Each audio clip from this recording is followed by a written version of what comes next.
রূপগঞ্জে ঢাকা সিলেট মহাসড়কে উচ্ছেদ অভিযান। সোহেল কবির, রূপগঞ্জ থেকে। নারায়ণগঞ্জের রূপগঞ্জে ঢাকা সিলেট মহাসড়কের ভুলতা গাউসিয়া এলাকায় সড়ক ও ফুটপাত দখলমুক্ত করতে দিনব্যাপী উচ্ছেদ অভিযান চালিয়েছে হাইওয়ে পুলিশ।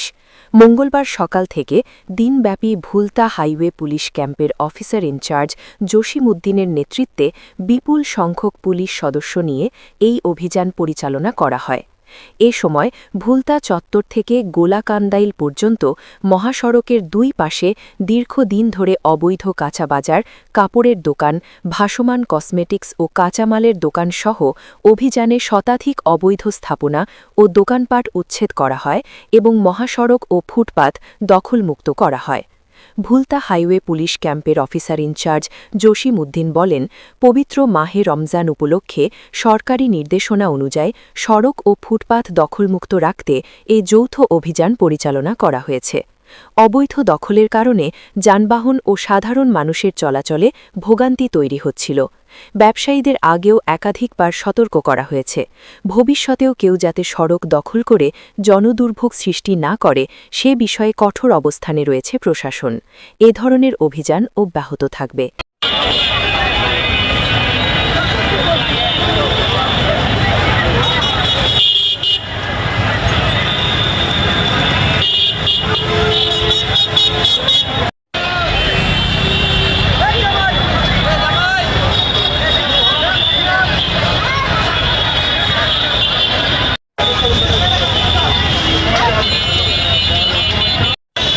করা যাবে না, এটা সরকারি জায়গা, পাবলিক এখানে ইউজ করবে। আপনারা কোনো ফুটপাত এখানে দেখাতে পারবেন না। পরবর্তীতে আপনাদের এই ফুটপাত যদি আমরা পাই একদম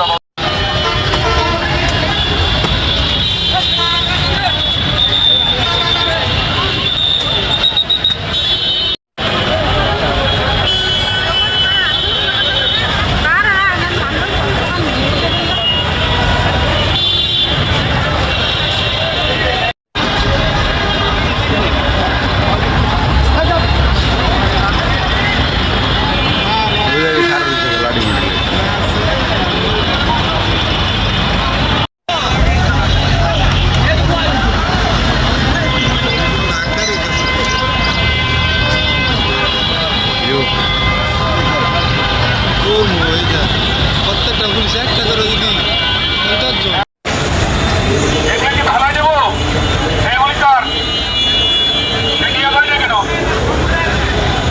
কেন ভাড়াই দেবো কিন্তু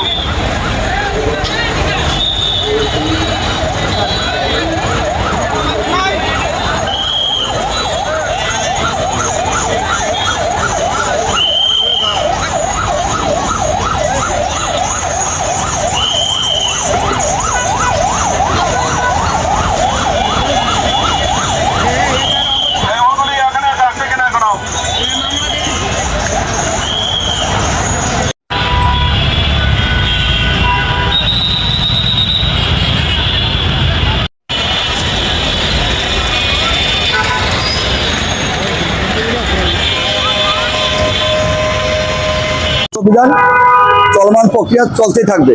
আমরা কোনো রাস্তাঘাটে কোনো ফুটপাত দোকানপাট বসতে দেব না। আমরা অতীতেও যেভাবে উচ্ছেদ করছি এখনো করব, সামনেও আমরা ইনশাল্লাহ অব্যাহত রাখবো। কঠিন থেকে কঠোর ব্যবস্থা নেব। আমরা আজকে তাদেরকে বলে দিছি এবং দোকানপাট উচ্ছেদ করে দিছি। আমরা বলে দিছি সামনে আর দোকানপাট বসতে পারবে না, বসতে দেব না। এবং এই বিষয়ে আমাদের হাইওয়ে চিফ স্যার এবং আমাদের পুলিশ সুপার গাজীপুর রিজনের জনাব রহমতুল্লাহ স্যার এবং আলফা 2 স্যার এবং আমাদের সাইকেল স্যার একদম কঠিন নির্দেশনা আদেশ, কোনো দোকানপাট সিএনজি অটো রাস্তাঘাটে পার্কিং করতে পারবে না, যন্ত্রভাবে গাড়ি পার্কিং করতে পারবে না এবং ফুটপাত রাখতে পারবে না, দোকানপাট খুলতে পারবে না। সেই লক্ষ্যে আমাদেরকে ফোর্স দিয়েছে। সেই ফোর্স আমরা কাজে লাগিয়ে আমরা জনগণের দুর্ভোগ যাতে লাঘব হয় সে চেষ্টা করব এবং এই ভুলতা গাউসিয়া এবং আমার থানা এলাকার মধ্যে যানজট মুক্ত রাখবো ইনশাআল্লাহ।